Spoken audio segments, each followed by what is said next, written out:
오늘 우리에게 주시는 하나님 말씀은 요한일서 4장 11절부터 21절까지 말씀입니다. 신약성경 391면 요한일서 4장 11절부터 21절까지 말씀입니다. 이 계시의 말씀을 제가 받들어 읽어드릴 때 살아계신 주님의 음성을 들으실 수 있기를 바랍니다. 사랑하는 자들아, 하나님이 이같이 우리를 사랑하셨은즉 우리도 서로 사랑하는 것이 마땅하도다. 어느 때나 하나님을 본 사람이 없으되 만일 우리가 서로 사랑하면 하나님이 우리 안에 거하시고 그의 사랑이 우리 안에 온전히 이루어지느니라. 그의 성령을 우리에게 주심으로 우리가 그 안에 거하고 그가 우리 안에 거하시는 줄을 아느니라. 아버지가 아들을 세상의 구주로 보내신 것을 우리가 보았고 또 증언하노니 누구든지 예수를 하나님의 아들이라 시인하면 하나님이 그의 안에 거하시고 그도 하나님 안에 거하느니라. 하나님이 우리를 사랑하시는 사랑을 우리가 알고 믿었노니 하나님은 사랑이시라. 사랑 안에 거하는 자는 하나님 안에 거하고 하나님도 그의 안에 거하시느니라. 이로써 사랑이 우리에게 온전히 이루어진 것은 우리로 심판날에 담대함을 가지게 하려 함이니 주께서 그러하심과 같이 우리도 이 세상에서 그러하니라. 사랑 안에 두려움이 없고 온전한 사랑이 두려움을 내쫓나니 두려움에는 형벌이 있음이라. 두려워하는 자는 사랑 안에서 온전히 이루지 못하였느니라. 우리가 사랑함은 그가 먼저 우리를 사랑하셨음이라.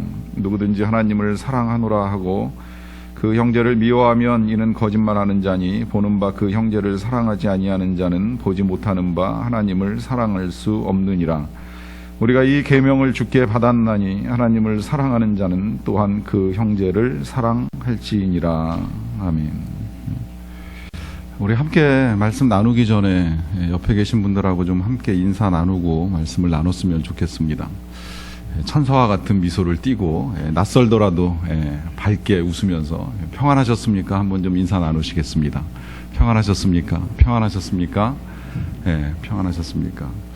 여러 가지 이유가 있는데 우리가 사실 뭐 아파트나 이렇게 이웃에 사는 처음 만나는 사람을 봐도 우리가 그리스도인으로 먼저 인사를 하는 것이 마땅한데 교회는 가족 아닙니까? 한 공동체고 우리가 함께 하나님을 믿는 사람들이고 뭐 우리 교회에 적을 두었든지 안 두셨든지 상관없이 우리가 다 그리스도 안에서 형제와 자매인데 만날 때 뭐 낯설더라도 좀 인사 먼저 하셨으면 좋겠어요. 인사 먼저 해서 나쁠 거 없고 인사해서 어려울 사람이 이 공동체 안에 이 교회 건물 안에 한 사람도 없다고 생각을 합니다. 그래서 인사하셨으면 좋겠고 또 이런 생각을 해봐요. 좀 불편하시겠지만 이제 그냥 아예 뭐 그런 일 없겠다라고 하는 표현 자체도 제가 그냥 사용하지 않고 정말 저와 여러분들의 인생이 곧 끝날 것처럼 생각하고 이 한 달 동안 말씀을 계속 전하려고 생각하고 있는데 한 몇 주 안 남았다고 생각해 보세요. 여기 있는 사람들을 우리가 볼 수 있는 시간이 한 3주밖에 안 남았어요. 그럼 인사 더 할 것 같지 않아요?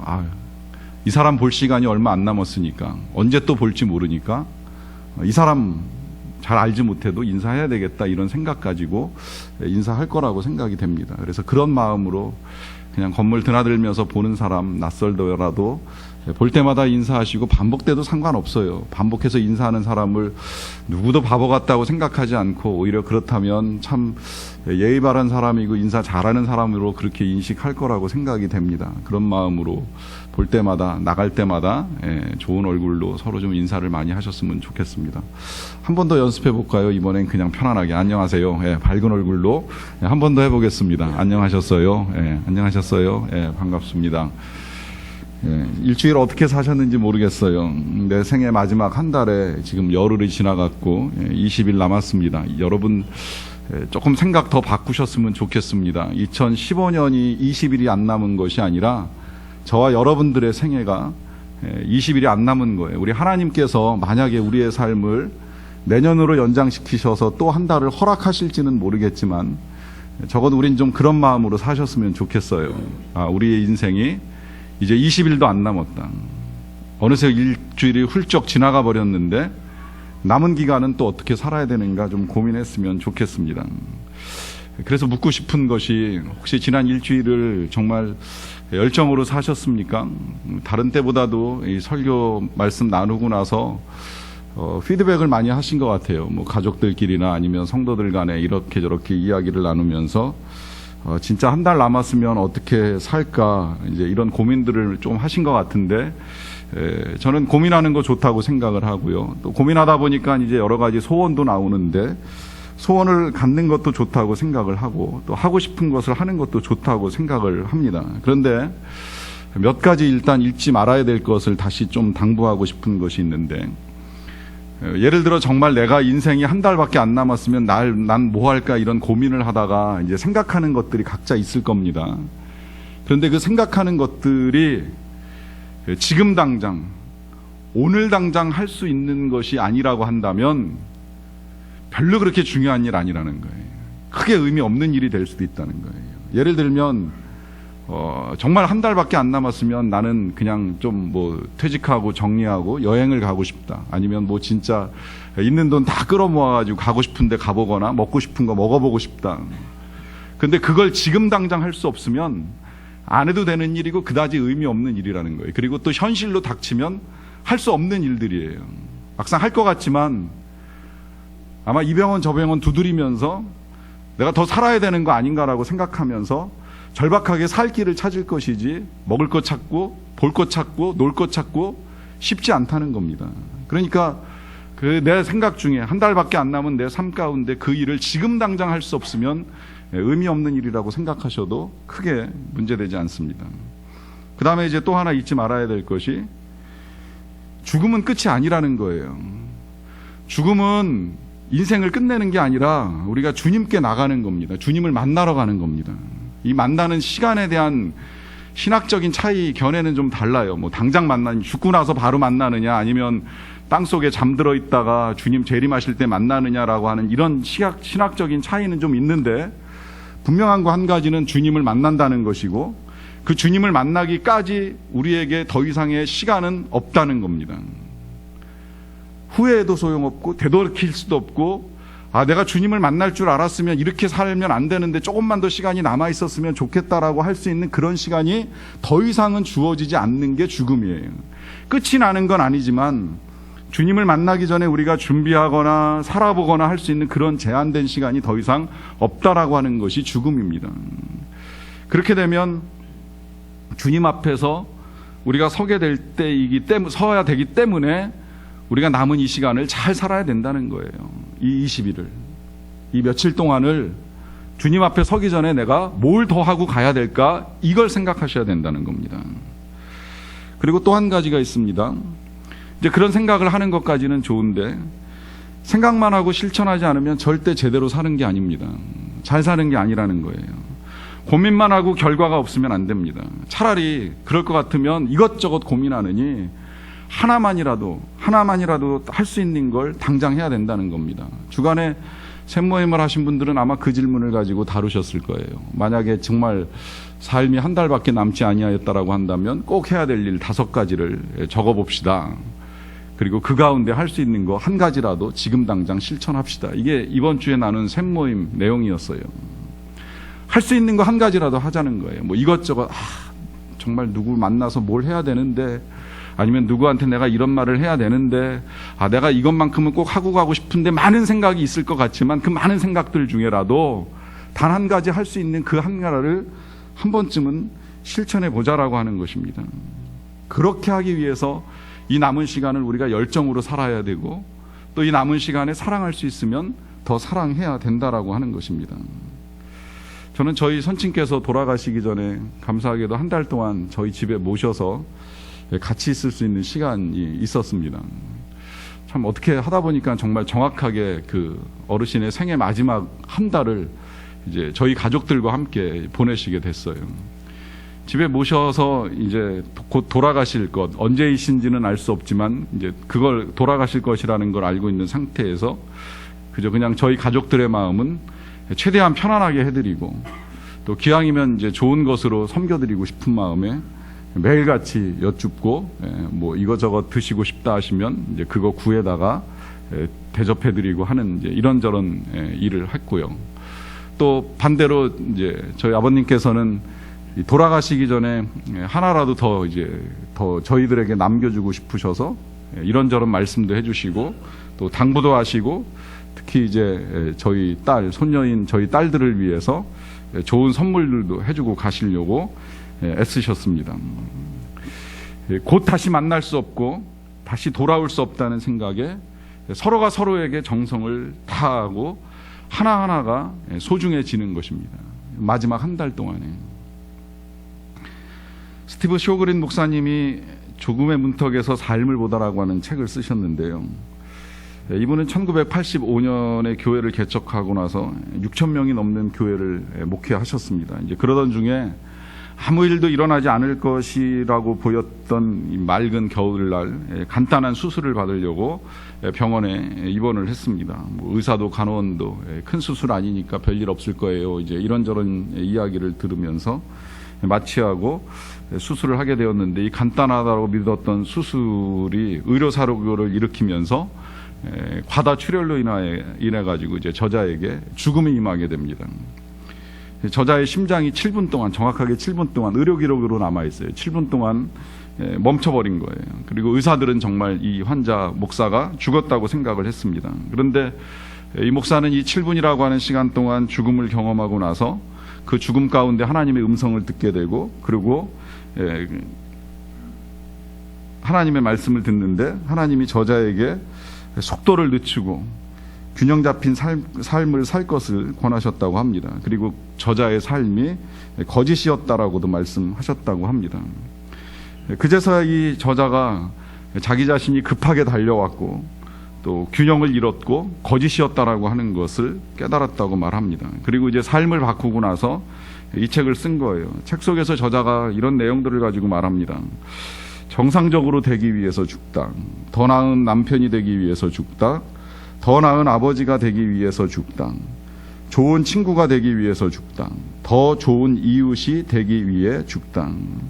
뭐 이외에도 다른 내용들이 있지만 이 내용들 그냥 종합해서 한 문장으로 다시 만들려면 더 사랑하기 위해서 죽었다는 의미가 됩니다. 그래서 다시 살아난 후에 이 저자가 실제로 겪게 된 이제 몇 가지 변화들 가운데 부부관계의 변화를 이렇게 말합니다.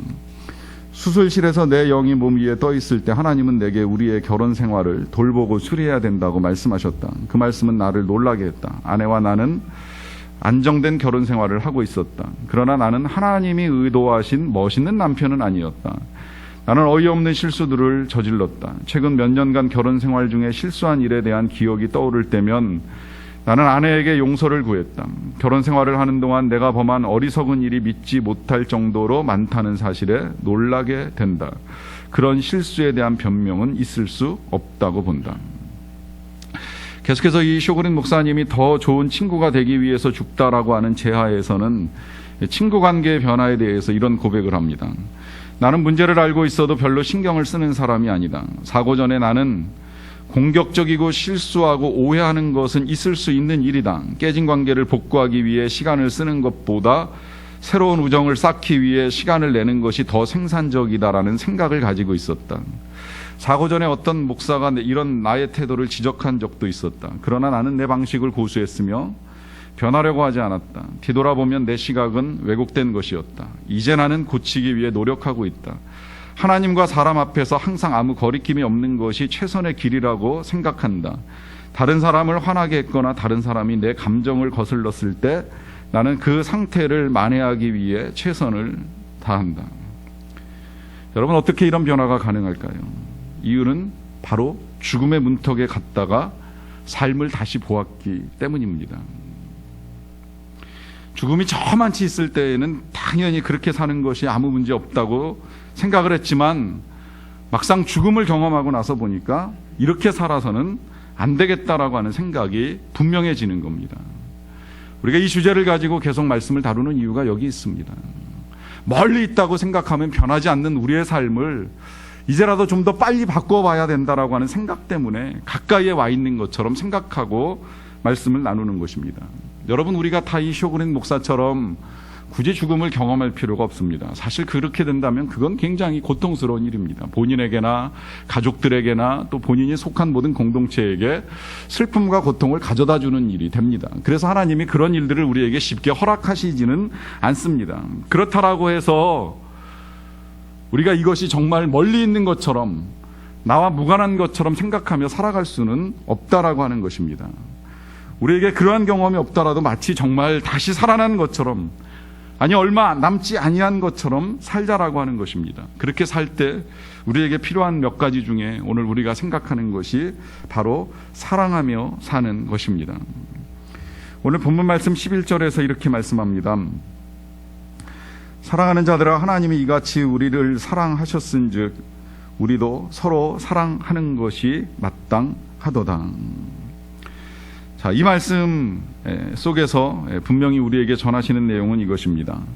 하나님이 우리를 사랑하셨은즉 우리도 서로 사랑하는 것이 마땅하도다. 하나님이 우리를 사랑하셨기 때문에 우리가 서로 사랑해야 된다는 거예요.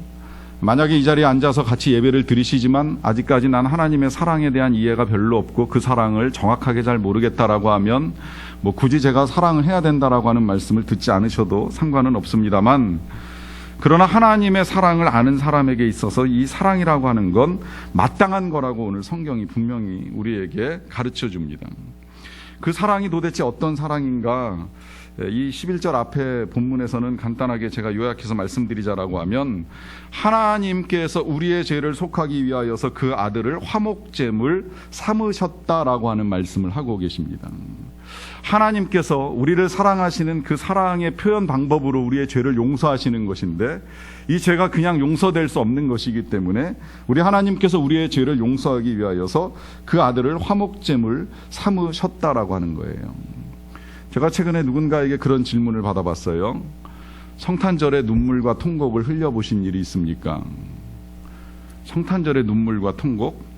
제가 언젠가 성탄절에 방송으로 나가는, 기독교 방송으로 나가는 설교를 할 기회를 가지는 바람에 제가 그 설교를 준비하면서 뜻하지 않게 슬픈 설교를 전했던 기억을 가지고 있습니다. 눈물의 설교였어요. 그 설교가 눈물이 되었던 이유 가운데 한 가지는 설교의 예화 속에 담긴 이제 스토리 하나가, 많은 사람을 살리기 위하여 자기 아들을 희생양으로 쓸 수밖에 없는 이제 그런 사람에 관한 이야기였기 때문입니다. 여러분도 영상을 통해서 보시거나 이야기를 들어보신 일이 있을 거라고 생각을 합니다만, 이 철교의 오르내림을 조작하는 사람이 그 철교 밑에서 장난하고 있었던 아들이 철교 밑에 있었다는 사실을 알고는 있었지만, 철교를 내리지 아니하면 기차가 전복되고 그러면 기차 안에 타고 있었던 수많은 사람들이 죽을 수 있다라고 하는 그 사실 때문에 결국은 그 다리를 내리면서 그 다리에 자기의 아들은 깔려 죽게 만들고, 철교는 내리고 기차는 지나가서 많은 사람들의 목숨을 살리는 이야기입니다. 그 사실을 보면서 눈물을 흘렸는데 사실 통곡을 한 적은 없다는 것이 솔직한 제 고백이고요. 그 사실 하나를 이렇게 놓고 보면서 다시 한번 우리 주님의 성탄을 생각을 해보는 겁니다. 여러분, 우리가 성탄절에 서로 간에 선물을 주고받습니다. 냉정하게 좀 이야기해드리자고 한다면, 우리가 한 해 동안에 서로에게 감사하면서 선물을 주고받는 일은 감사한 일이지만, 사실 성탄절에 우리가 선물을 주고받아야 될 이유는 하나도 없습니다. 성탄절에 선물을 받으실 분, 우리의 예물을 받으실 분은 우리 주님이십니다. 왜? 주님이 우리를 위하여 오셨으니까 주님이 선물을 받으셔야지, 왜 우리가 예수님 생일에 우리가 선물을 받겠어요? 그냥 한 해 동안 가족들에게 서로 간에 친지에게 감사해서 선물 주고받는 건 좋은 일이지만, 다시 생각해야 될 건 성탄절에 선물과 예물은 주님께 드리고 주님이 받으셔야 됩니다. 그런데 제가 이렇게 지금 주님이 그 예물을 받으셔야 된다라고 말씀드리는 이유는, 주님이 성탄절에 우리를 위하여 오신 일이 생각처럼 그렇게 쉬운 일은 아니었다는 거예요. 다른 누군가의 생명을 살리기 위하여, 그것도 죄인된 사람의 생명을 살리기 위하여서 아들을 내어줄 사람이 있겠습니까? 우리 하나님께서 우리 아들 예수 그리스도를 내어주시기 위하여서 선택하신 그 성탄의 결정은 굉장한 고통의 사건입니다. 눈물 없이 이해할 수 없는 하나님의 사랑의 사건입니다. 그 사랑의 사건이 없었다면 우리는 하나님을 알 수도 없고, 용서를 받을 수도 없고, 하나님의 자녀가 될 수도 없고, 하나님의 백성으로 살아가는 은혜를 누릴 수가 없습니다.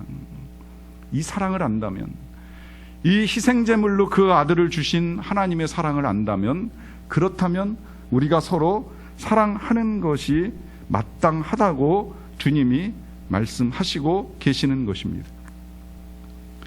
하나님이 우리를 사랑하셨습니다. 먼저 사랑하신 것입니다. 그래서 우리가 사랑하는 것이 마땅하다라고 하는 것입니다. 하나님의 사랑을 현실적으로 이해하기 위해서 예수님을 통해서도 한 번 더 보는 것도 좋을 것 같은데요.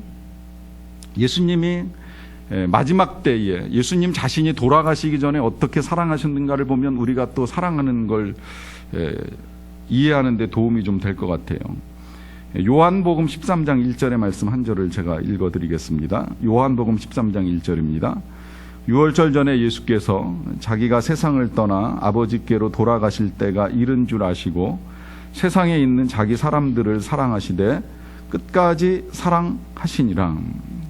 예수님께서 이제 알고 계시는 거예요. 세상 떠나갈 때가 되었다. 얼마 남지 않았다. 정말 생애 마지막 며칠 남지 않은 걸 알고 계십니다.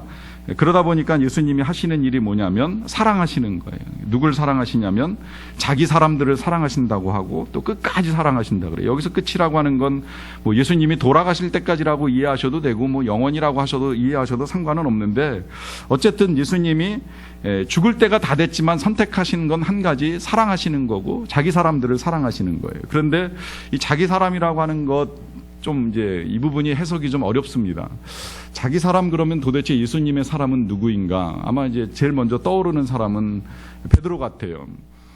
베드로를 정말 끝까지 사랑하십니다. 베드로를 사랑하시니까 이 베드로를 붙들고 네가 오늘 닭 3번 울기 전에 나를 부인하리라 이런 경고도 미리 해주세요. 그리고 시험에 들지 않게 깨어 기도하라 부탁도 하시고 또 행여 네가 실수하고 넘어지는 일이 있으면 너는 돌이킨 후에 내 형제를 굳게 하라라고 하면서 끝까지 당부하세요. 끝까지 말씀으로 사랑하세요.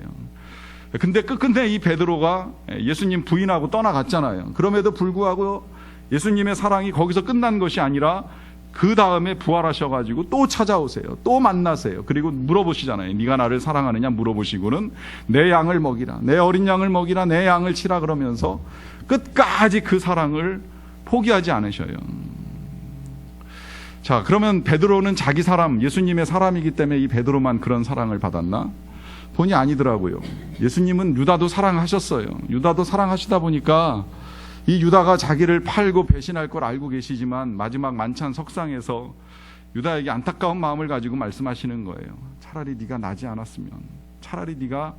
나지 않았으면 좋을 뻔하였더라 라고 말씀하시면서 안타까운 마음으로 그가 하게 될 일 보시면서 사랑을 전하십니다. 이 사랑을 유다가 깨닫지 못하고 끝끝내 자기 생각, 자기 고집대로 예수님을 팔고 말지요. 더 나아가서 유다가 제자였기 때문에 사랑하는가?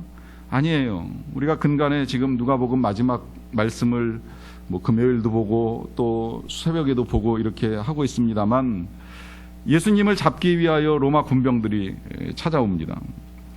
그때 베드로가 칼을 꺼내가지고서 그 군병 중에 한 사람의 귀를 잘라내는 일이 있었어요.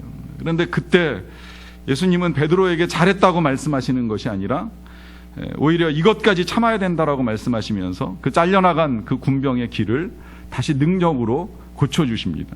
여러분, 이 상황이 어떻게 보면 되게 아이러니예요. 이 사람은 지금 나를 잡으려고 해요. 잡는 걸로 끝나는 것이 아니라 잡아가지고 이제 가게 되면 날 때릴 사람이에요. 이걸 예수님이 모르시겠어요? 날 때리고 날 죽이는 일에 앞장설 그 사람이라는 걸 알고 있지만 그 사람을 향해서 예수님이 보여주시는 건 그의 찢겨져 나간 귀를 고쳐주시고 붙여주시는 거예요. 이 사람의 이름이 말고라고 하는 이름으로 성경에 기록된 건 이 사랑 때문에 이 사람이 예수님을 믿게 됐다고 보는 겁니다. 초대교회 공동체에 들어온 거예요. 그래서 그 이름이 기록으로 남았다고 많은 분들이 그렇게 해석을 합니다. 이것이 주님이 마지막 순간에 몸으로 보여주신 그리스도인의 삶입니다. 뭐 여기서 끝난 것이 아닌 것은 우리가 또 더 잘 알고 있지요.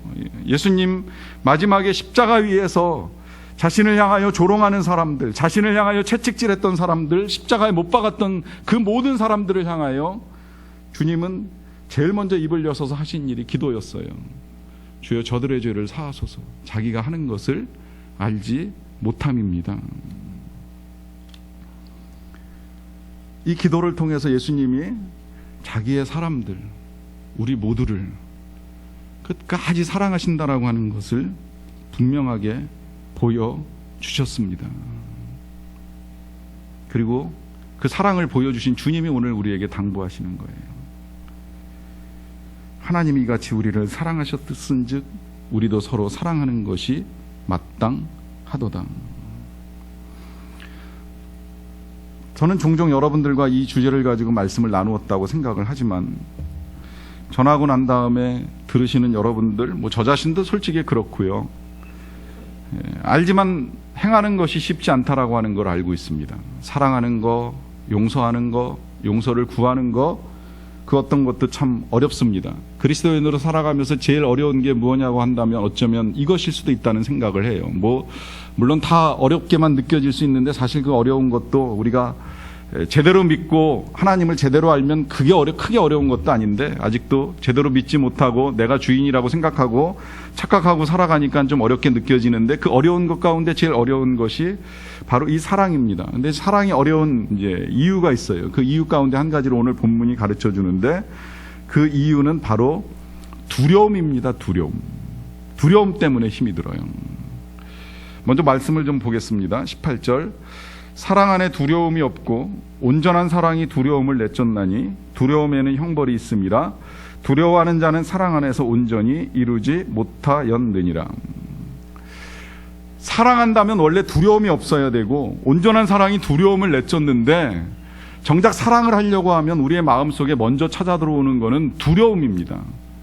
이 두려움의 원인들이 몇 가지가 있어요. 내가 먼저 사랑한다라고 말하거나 아니면 내가 잘못했다고 용서를 구하거나 용서를 한다거나 하는 이 모든 일들을 하게 될 경우에 상대방에게서 나오게 될 반응에 대한 두려움이 우리에게 있습니다. 내가 손해보지 아니할까? 저 사람이 날 우습게 여길까? 저 사람이 내 말을 듣고 어떤 변화를 일으킬까? 이런저런 고민과 생각들이 우리 안에 두려움을 가져다 줍니다. 그러다 보니까 사랑하는 것이 점점 더 어렵습니다. 그런데 그런 우리에게 오늘 이 18절 말씀이 분명하게 가르쳐주는 건 온전한 사랑이 두려움을 내쫓는다고 분명하게 말씀하십니다. 온전한 사랑이 두려움을 내쫓는다. 저는 이 한 주간에 이 주제를 가지고 말씀을 준비하고 기도를 하는 과정 중에 굉장히 힘들었어요. 저 자신이 힘들었습니다. 여러분들이 사랑하고 용서하는 것이 쉽지 않은 것처럼 저 자신도 굉장히 힘든 문제 한 가지를 가지고 하나님 앞에서 긴 시간 씨름을 하면서 오늘 강단에 서게 됐는데 하나님은 끝까지 그 힘든 일을 저에게 하라고 말씀을 하셨어요. 말씀을 준비하다 보니까 아까 소개했던 그 쇼우린 목사님이 죽음 가운데 삶을 보면서 하나님께로부터 들었던 음성, 너는 급하게 달려왔고 균형을 잃었고 거짓이었다라고 말씀하셨는데 저는 그 말씀을 읽어나가는 과정 중에도 진짜 그 목사님처럼 그 목사님만 그랬나 보다. 그 목사님은 굉장히 급하게 달려나갔나 보다. 그리고 그 목사님은 균형을 잃었나 보다. 그리고 거짓이었나 보다라고 생각을 했었는데 점점 시간이 지나면서 제가 똑같다라고 하는 사실을 보게 되었습니다. 저 자신이 급하게 달리고 있었고 균형 잡혔다고 생각했지만 균형 잡히지 않았었고 또 거짓이 아니라고 생각했지만 거짓된 부분들이 있었고 이제 그것을 오늘 주님이 저와 여러분들하고 함께 나누기를 원하셨어요. 이제 그것이 싫어서 제가 몹시 버텼습니다.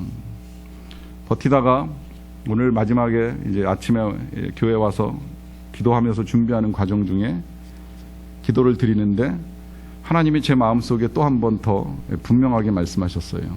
힘들더라도 솔직하게 성도들과 나누기를 원한다라고 하시는 것입니다.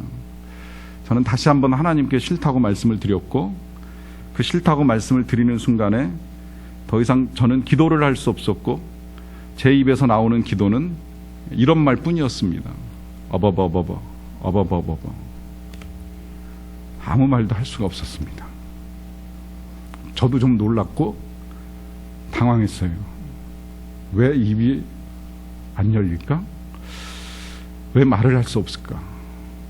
왜 내 입이 이렇게 생각처럼 열리지 않는 것일까? 그때 하나님이 또 하나를 깨닫게 해주셨어요. 말할 수 있을 때 말해라. 입 벌려 말할 수 있을 때 말해라. 죽음의 상황에 들어가는 사람들이 제일 고통스러워하는 것은 더 이상 말할 수 없다라고 하는 것입니다. 혹시 주변에서 병상에 입원해서 사경을 헤매고 있는 사람들을 보신 경험이 있다면 보셨을 겁니다. 말을 못합니다. 그런데 쇼그렌 목사님이 그걸 알려주시더라고요. 그 순간이 얼마나 고통스러운지 아느냐.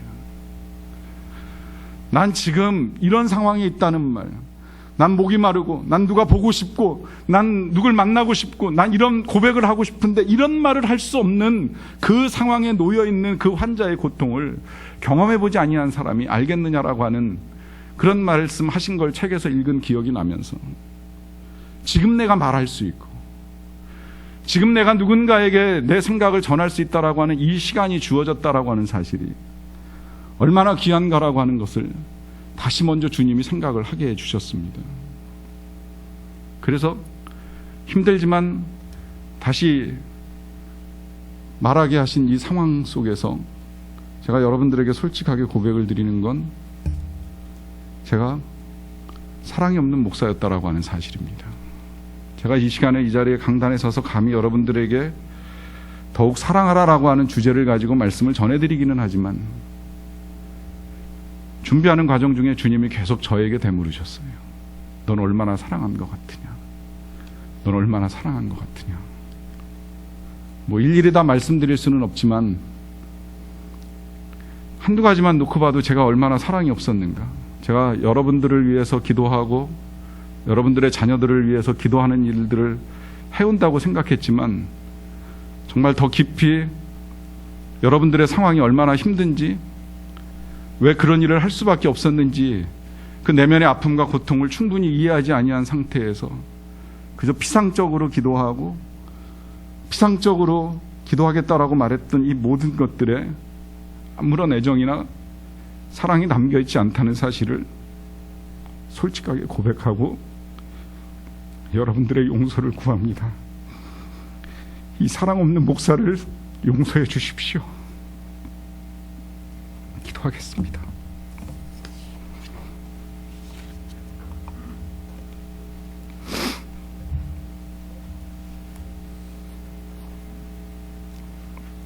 여러 말씀 드리지 못하겠습니다.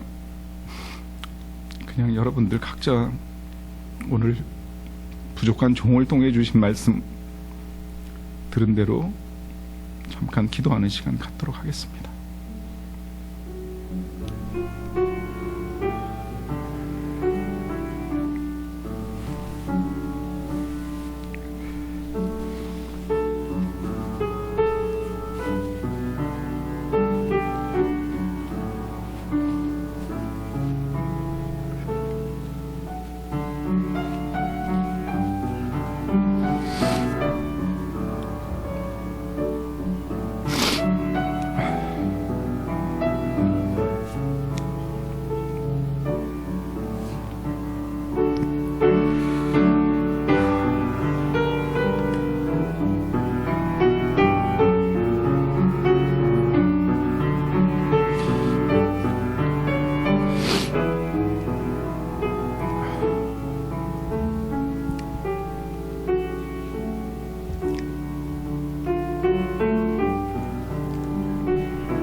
사랑해 주님, 우리의 삶이 얼마 남지 않았다는 사실을 우리로 깨닫게 해주셔서 감사드립니다.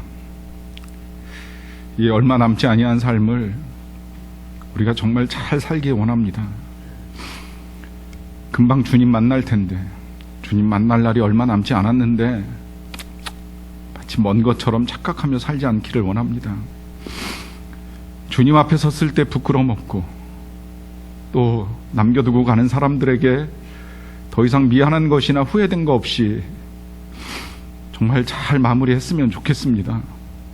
그렇게 살아가라고 오늘 우리에게 들려주신 음성, 주님이 우리를 사랑하셨기 때문에 우리가 서로 사랑하는 것이 마땅하다라고 말씀하시는 음성 들려주셔서 감사드립니다. 생각해보면 그래야 되는 거 아는데, 마땅히 그래야 되는데 여전히 우리는 두려움 가지고 힘들다, 싫다 그렇게만 생각하고 살아왔음을 용서하여 주시옵소서. 누군가를 위하여 기도할 때에는 내가 불편하니까 그 사람이 변했으면 좋겠고, 내가 힘드니까 그 사람이 달라졌으면 좋겠다고만 생각했지, 그 사람을 이해하려고 하거나 그 사람의 그 내면을 보지 못하고 그 사람의 그 연약함을 품지 못하고 그 사람을 감싸지 못하였던 우리를 용서하여 주시기를 원합니다. 다시 우리를 받아주신 주님처럼, 우리를 위하여 아들을 주신 예수님처럼 우리도 그렇게 살기 원합니다.